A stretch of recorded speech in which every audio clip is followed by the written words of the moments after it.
Why does it always work on us as people? And the second angle I want to look at this from, really, have we, because again, we talk about lobbying all the time. I mean, when you talk about politics, there is always a conversation about lobbying. It's a political, it's a political thing. You can't take it away from any politics played in any part of the world. However, do we term this as some form of lobbying as well, to maybe buy into the hearts of people? Why do we always wait for, campaign seasons or election seasons to do the things that we are meant to do? It was reported just a couple of months ago, not up to a month, actually, a couple of weeks ago, a certain governor in Nigeria paid all the accrued pension monies that were being owed pensioners in his state. And he did this overnight. Literally overnight. If you've been very, abreast with the news, you would definitely know who I'm talking about.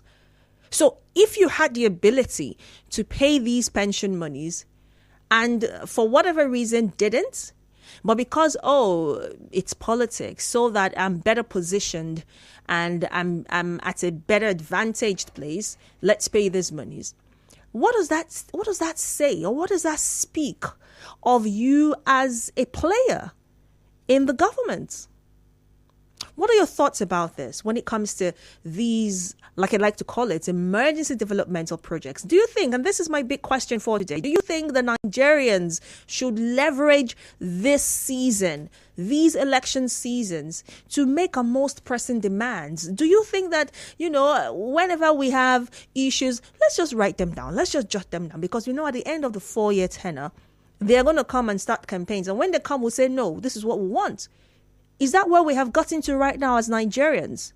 Should we begin to leverage this season and make our demands known and demand for these things that we require to be met? So, for example, you want a good road network in your community. You want good water supply. You want the flooding situation to be catered for and taken care of. You want a school, the school in your community, refurbished and all of that. Do you think this is a season to make all those demands and insist that those demands are met? What are your thoughts on this? Let's talk. The phone lines are open.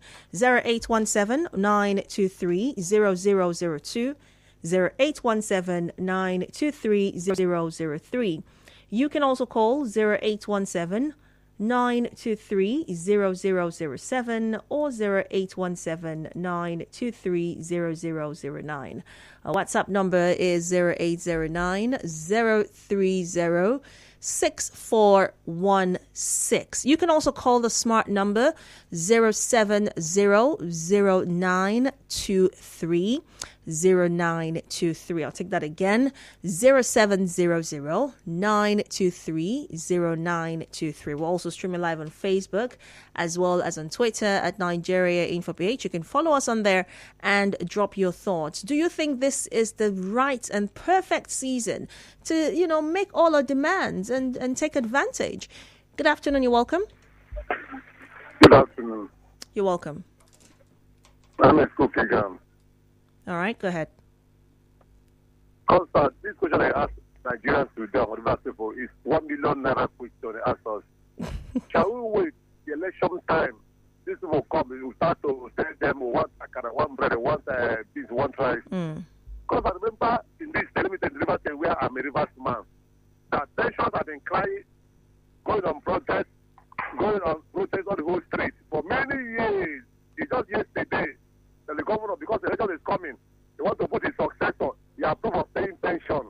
Shall we continue like this before we get our entitlement in Nigeria and Rivers State? Because it's important as a man of Rivers State that we wait till the election season come before the government starts making promises.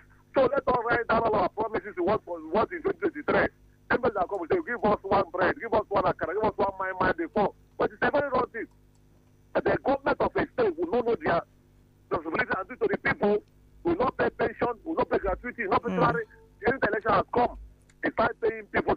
We are wiser. Nigerians are wiser now. Our PVC are there waiting for us to use it wisely. Any government does not pay pension, regular or gratuity, regular. Before now, we will not vote for that person. If I bring anybody to come, like I bring the best by the world, we will not vote for it because you have failed to pay pension, pay gratuity for the past 7 years. It is I want to pay because what is to buy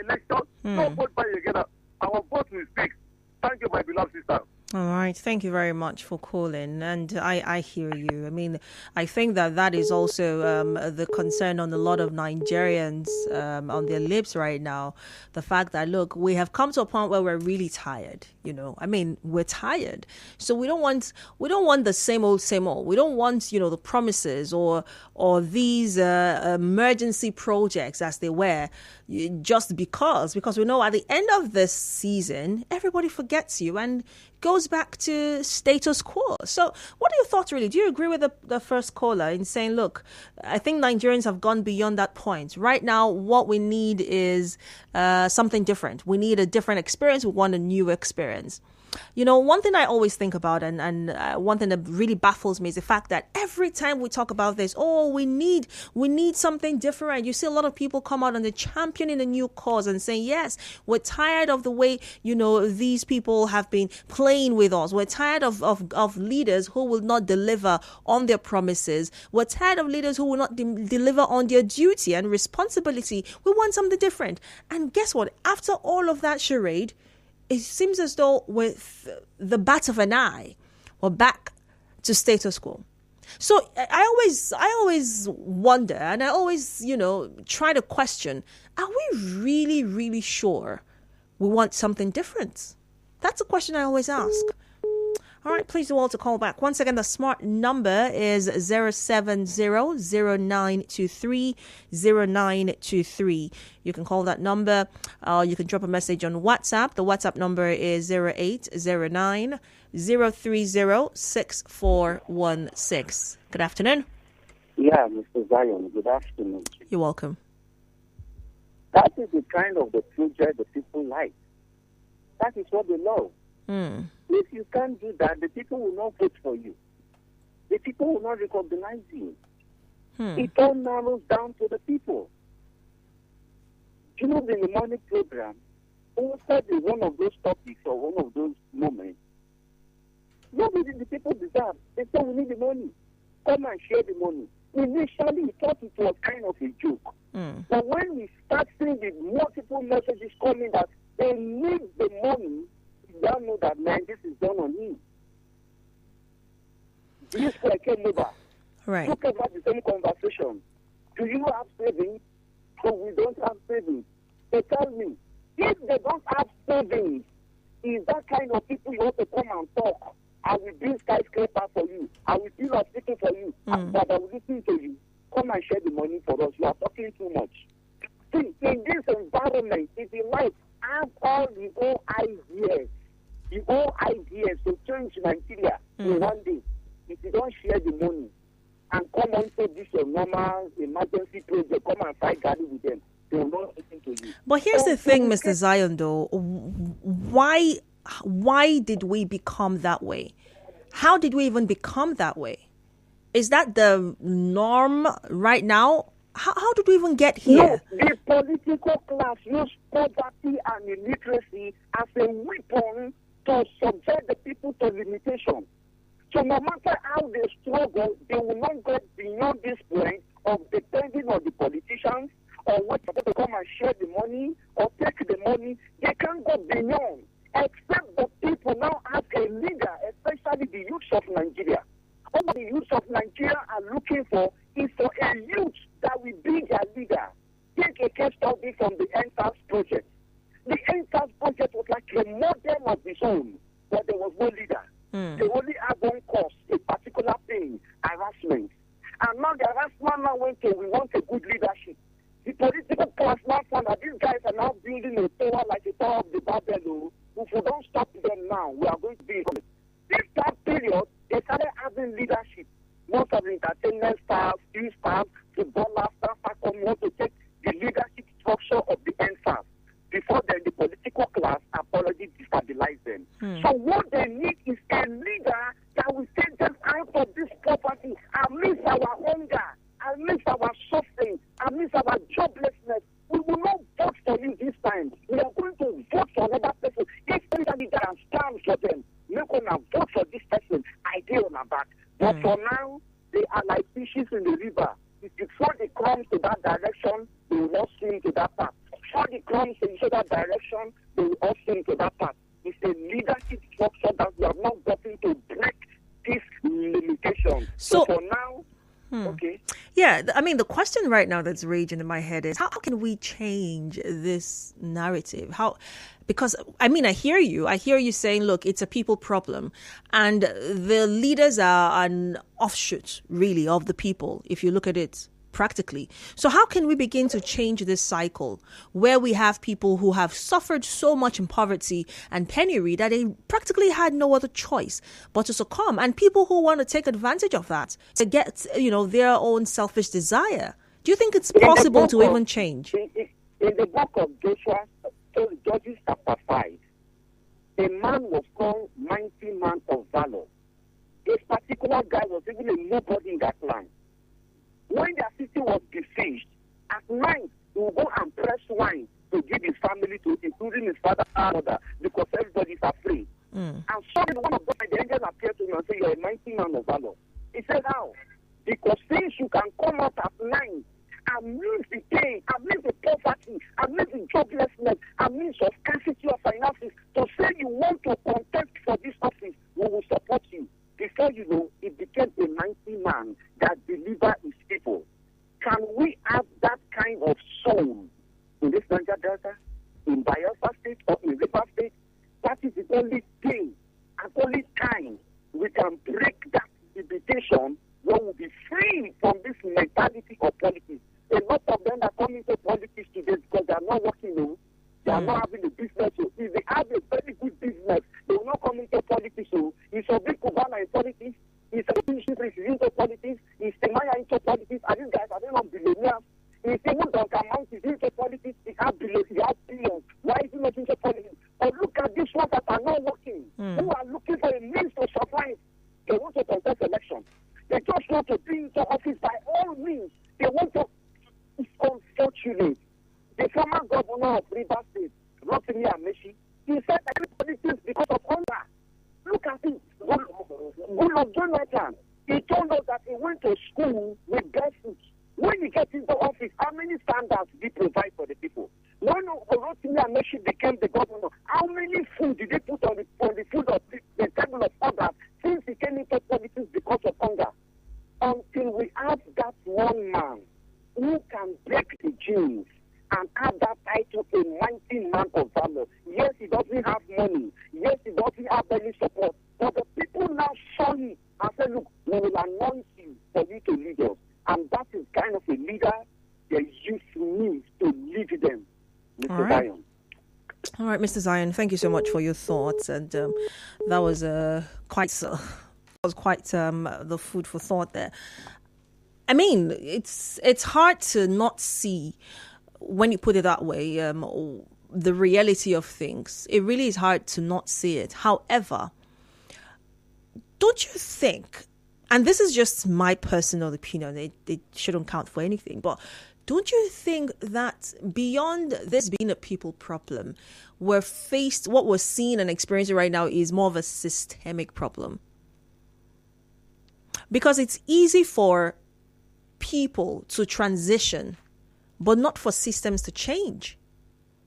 It's very easy for people to transition. So, for example, you see people here in Nigeria who cause mayhem, who behave carelessly and recklessly, go to other parts, relocate to other parts of the world, and they obey traffic laws, they behave responsibly, they do what they're supposed to do, and they do not do the things they're not supposed to do. I'm not talking about criminals. I'm talking about just general responsible citizens of a state or a nation, as it were. This is because there is a system in place that works. So maybe, just maybe, in addition to this being a people problem, wherein we're seeing people who want to be alive first before they can begin to see clearly. And you mentioned something quite interesting, Mr. Zion. You said, and that really brings me to another thought process entirely. What really inspires people to get into politics? Because if we're now beginning to look at it like that, say, the driving force from day one has been hunger, or maybe even poverty. And so you hear someone who says, "Oh, we never even enjoyed one square meal in my house while we're growing up," and now the person has just strived so hard and found themselves in a political position or appointment position, as it were. Or you hear someone say, "Oh, I never had transport money to get into school. I always walked miles to get to school, but here I am today. If God did it for me, He can do it for you." That's always the story, right? Right? And that happens. And so you want to begin to question, what really motivates people to get in there? Because at the end of the day, it is your driving force as an individual that determines what you do, that determines your action. And that also determines how hungry you stay. And that's why you see a lot of people who do all they can do to stay in those positions because they don't want to go back to where they're coming from. But that's a different thought process entirely away from our conversation. But thank you, Mrs. Zion, for sharing your thoughts. Keep your calls coming through 0700-923 0923. That's a smart number. On WhatsApp, it's 0809-030-6416. We are streaming live on Facebook at Nigeria Info PH, as well as on Twitter at Nigeria Info PH. What do you make of this political attitude? When it's around the campaign season or election season, you see a lot of projects being completed. You see a lot of projects being commissioned as well. You see people, beginning to enjoy the power supply or enjoy water supply. You see a lot of commissioning going on. You see a lot of things just change. Oh, I remember one time a couple of years ago, many years ago actually, I was in school then, and there was the stadium in the state that I schooled in that had been abandoned for years. And from the stories I had heard, it had been that way for quite a long time, even before the current administration at that time. And so it was around the campaign season, and guess what? It seemed like it was in what seemed like an overnight, happening, but it took a couple of days to finish. The entire stadium was repainted, the grasses were cut, everything was refurbished, and it was looking brand new overnight. So what do you make of this political attitude? Are we here for it? Or are we saying, look, it has to change? Good afternoon. Good afternoon. How are you? You're welcome. Very well. Go ahead. Yes. It's a very unfortunate situation. We have a deceptive political class whose level of patriotism in this country is zero. And they have mastered the art of using poverty as a means of weapon to get back to power. Nigerians have no business with poverty, but there's absence of leadership failure. This is why during the campaign period, you see the political class suffering from Nigeria, making promises, trying to correct the past in order to sustain their criminal hold to political power. I owe nobody apology. I'm a Nigerian and adult in that matter. We have seen the rot in the system. My sister, can you imagine that Nigerians that produce 200 million barrels of crude oil per day is buying a liter of fuel at 130 naira per liter? And we claim to have a government who came into power with all the promises of a better life. It is hard time the electorate begin to gear up. We are already being subjected to inhumanity. We are already being subjected to socio-economic subjugation.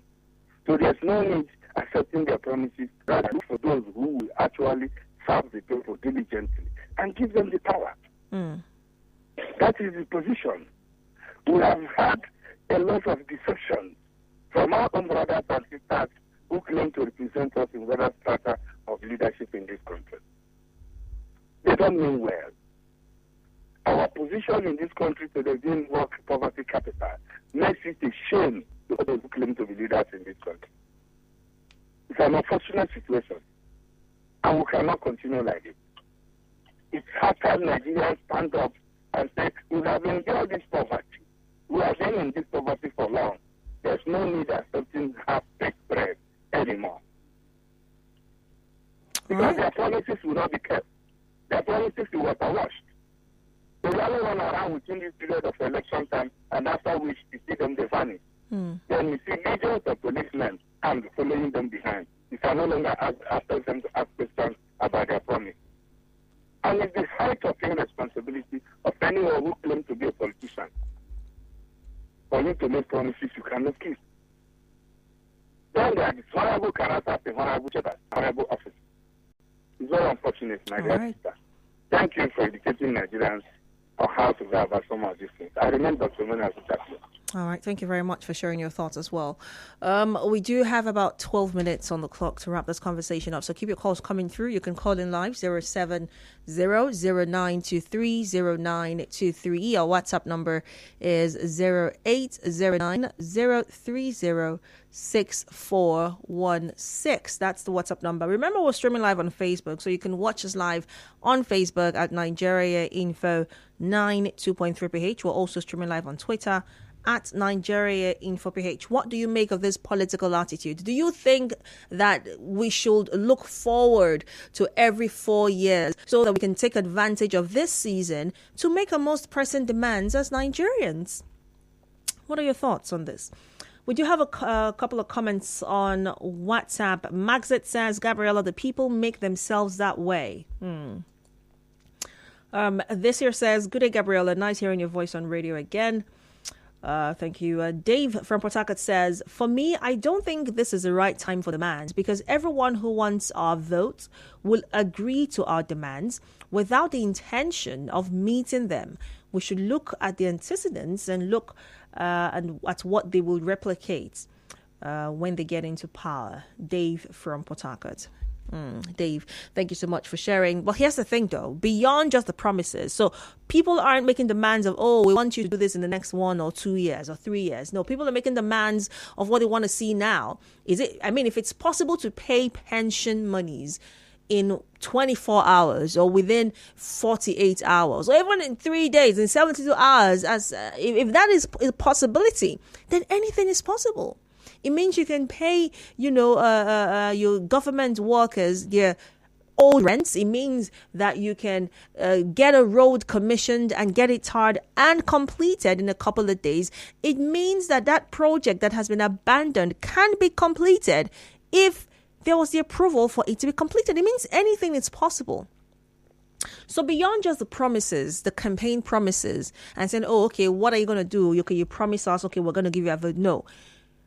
Do you think this is a time for us to put our feet to the pedal and say, hold up, you have to do this. We have to see and enjoy and begin to enjoy good power supply. We have to have good water, good clean water. We have to see that these access roads to our community or this access road to the health center is completed. Then and only then will we begin to listen and consider maybe supporting your campaign. Do you think that is a posture Nigerians should begin to take? More comments on WhatsApp. This says, hello, Gabby. Just like the first has said, we are wiser now. A wise man once said, if you keep doing one same thing, expecting a different result, that is insanity. Let them do what they want to do. Our PVC awaits us 2023 to express a franchise to vote an eligible candidate. 2023 will be a shock to the clueless politicians. And that's comments came in from Blessing here in Port Harcourt. Thank you so much, Blessing. And just like who said, I think that was Mr. Zion. There is an already existing posture, just like a couple of other callers have said as well. When you bring nothing to the table, when you're not offering anything, the people do not tend to listen to you. So you have to have something to offer. You always have to have something to offer. So if you're not, throwing money around, or if you're not making promises, if you're not, commissioning anything, you're not carrying out any projects, so people look at you like, who is this one? Who is this person? So how do we get ourselves as a people? I do agree with some of you who have said it's a people problem. Indeed it is. How do we get ourselves from where we are right now, people who always expect to receive favors, who expect to receive some personal gains or selfish gains before choosing to support any candidate of their choosing? How do we move from this kind of people to people who would only look to credibility? People who would look to efficiency, people who would look to responsibility, who would look to capacity and capability, of a candidate beyond the bags of rice or the projects that have been completed or this or that. Again, don't get me wrong, it is not a bad thing for projects to be commissioned or completed, whether it's during electioneering season or not. That is a good thing. As a matter of fact, I know that as Nigerians, we always admire and recognize and appreciate leaders that actually prove their onions. So when you see a leader at whatever level, could be your local government chairman, could be someone in the Senate or House of Reps, could be your whoever is in power, and you see them delivering on their deliverables, you see them doing the things that they ought to do. You see that local government chairman ensuring that his community, his LGA is well catered for. They enjoy good access road. They have a functioning health center, good water supply. The children are in school. Everything is going on fine. You'd see Nigerians actually applaud such leaders. So even when that person comes during election season, you already know that this is not a result of the electioneering season. You know, this is this person's way. This one has, a good results, training them from the time they were in office. But so that's, I just need to put that out there. So that's different. But when you see leaders who have turned a blind eye or a deaf ear to the people's demands and yearnings and cries over the duration of their tenure, and because there is a second tenure to campaign for, suddenly they remember to go fry akara down the street, or they remember to go to the woman who roasts bole and buy bole from her. They remember all of these things because now they need your vote. That in particular is what we're talking about today. How can we change this political attitude? What do you make of it? Yes, we all can agree that indeed it is a Nigerian factor. It's a people problem. How can we move from where we are right now to where we ought to be? People who can decisively choose leaders that are credible, people who would be responsible enough to deliver on their duty when they get into office. We have less than 10 minutes, about 5 minutes or so for this conversation. So keep your calls coming through. The number, once again, to call, a smart number, is 07009230923. Our WhatsApp number is 0809-030-6416. This comment here says, my sister in the studio, good afternoon. Politicians and voters at lower level have frustrated experience of working or voting without demanding for money. But when they get there, they never think about anyone. So the best is that if you see money anywhere near you, do the needful. So there's no name on your comments. But thank you for sharing your thoughts regardless. I appreciate you sending that in. So here's the thing again. It still boils down to the people problem, because I know how they say, if you cannot beat them, you join them. I think that's exactly what you're saying.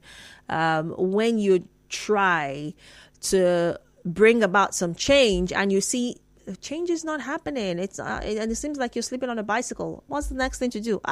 If you can't beat them, you join them. However, I don't think that is what could. That mentality, I don't think that mentality can cause for the kind of change that we need. I don't think so. We'll have time to take one last call if time permits us. 070-0923-0923. That's the number.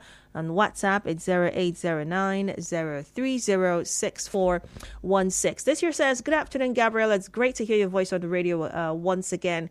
In my opinion, change is possible only when we all in unison come together as a people to demand for it. If we do not demand for it in one voice, it may never happen. Peter sent that in from Chuba. Thank you very much, Peter, for sharing. On that note, we get to wrap the conversation up on this hour. Let's see. Right after the business news at 4 o'clock, the conversation will continue. We'll get to talk about the Naira redesign. That has been a conversation for a while now, since we heard that indeed that was a plan on the way. and as in fact has come to stay. We'll talk about how that will impact on the value of our currency. According to the EFCC boss, it says Naira might just exchange for 200 to the dollar when that happens, when it becomes our official legal tender. What's the implication of that? How possible is that? Is that something we should all look forward to? I mean, if Naira exchanges a dollar 200, that's something, don't you think? I'm Gabriella. Don't go away. We're right back after the business news at 4 o'clock.